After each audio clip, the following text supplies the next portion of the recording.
Aferir a pressão arterial parece um procedimento super básico, quase rotina, né? Mas e se essa simples medição, quando feita do jeito errado, pudesse levar a diagnósticos e tratamentos completamente equivocados? Pois é. Hoje a gente vai pegar essa tarefa do dia a dia e transformar numa habilidade diagnóstica de alta precisão. Vamos nessa? Olha só o nosso roteiro. Primeiro, vamos entender por que a precisão aqui é inegociável. Depois, como preparar o cenário perfeito para a medição. Vamos detalhar a técnica profissional de 2 passos, que faz toda a diferença. Em seguida, vamos ver os erros mais comuns e as suas consequências. E, por fim, vamos ligar tudo isso ao diagnóstico clínico na prática. Vamos começar pelo mais importante de tudo: entender o peso real que uma medição de pressão arterial carrega. Isso aqui não é só um número, gente. É um dado fundamental que guia decisões clínicas capazes de mudar vidas. Pensa um pouco. Qual é o impacto real de classificar alguém como hipertenso sem ser? Ou pior ainda, deixar de diagnosticar uma hipertensão que já está ali, instalada? As consequências vão muito, mas muito além dos números que aparecem no aparelho. E olha, a Diretriz Brasileira de Hipertensão de 2025 é bem clara sobre isso. A questão é que a precisão não é um detalhe, é a base de toda a conduta que vem depois. Um errinho aqui no começo pode gerar uma cascata de decisões erradas lá na frente. Certo, agora vamos para a parte prática. E o mais interessante é que uma medição precisa começa muito antes de a gente sequer tocar no manguito. O preparo, pode acreditar, é mais da metade do caminho. Essa imagem aqui mostra o cenário ideal. Cada detalhezinho, desde a sala até o estado do paciente, influencia diretamente o resultado. Vamos agora quebrar isso em passos essenciais. Cada um desses pontos controla uma variável. O repouso acalma o sistema cardiovascular. Pernas descruzadas e costas apoiadas evitam aquelas contrações musculares que alteram a pressão. E o braço na altura do coração é a única forma de zerar o efeito da gravidade na leitura. Tudo isso constrói a fundação para um resultado que a gente pode confiar. Com o cenário todo preparado, aí sim a gente vai para a técnica. E um profissional de excelência não só coloca o estetoscópio e ouve, ele segue um método de 2 passos que previne um dos erros mais sérios na hora de aferir a pressão. O primeiro passo que muita gente pula é a técnica palpatória. E olha, ela não é opcional.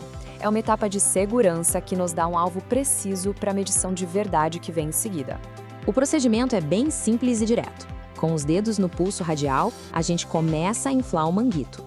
O exato momento em que o pulso some nos dá uma estimativa muito boa da pressão sistólica. E é esse número que vai ser nossa referência para o próximo passo.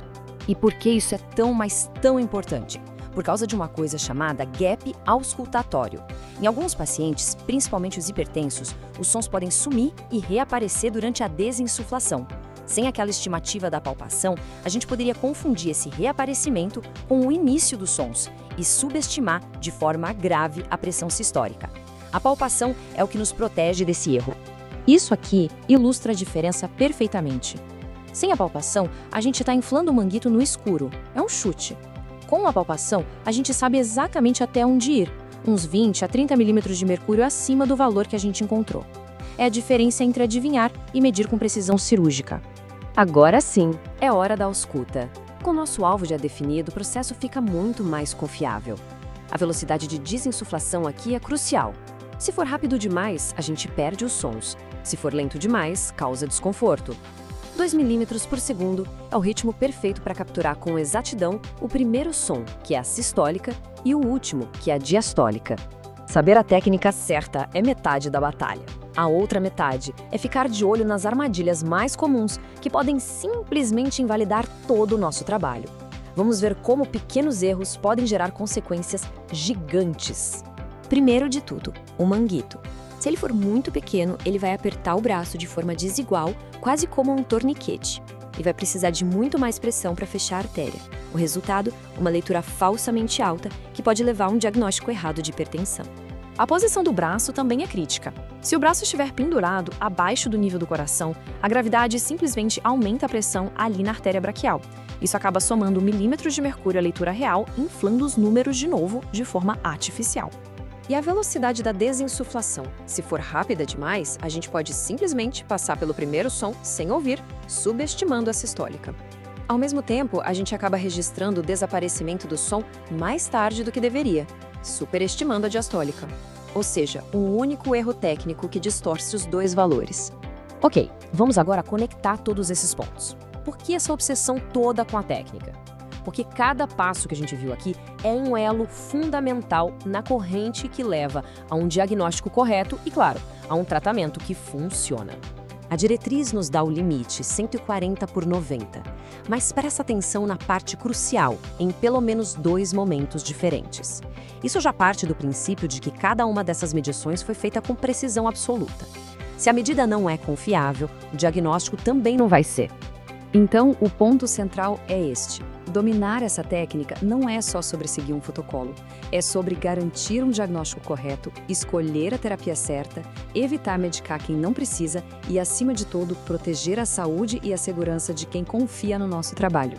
Portanto, da próxima vez que você pegar um esfigmomanômetro, lembre-se, isso não é só uma tarefa de rotina, é um ato diagnóstico com um poder gigantesco. Cada medição correta é um passo na direção do melhor cuidado possível. Se essa análise mais aprofundada foi útil para a sua prática, não se esqueça de se inscrever aqui no canal para receber mais conteúdos como este, sempre direto ao ponto e baseados nas melhores evidências disponíveis. Obrigado pela companhia e até a próxima!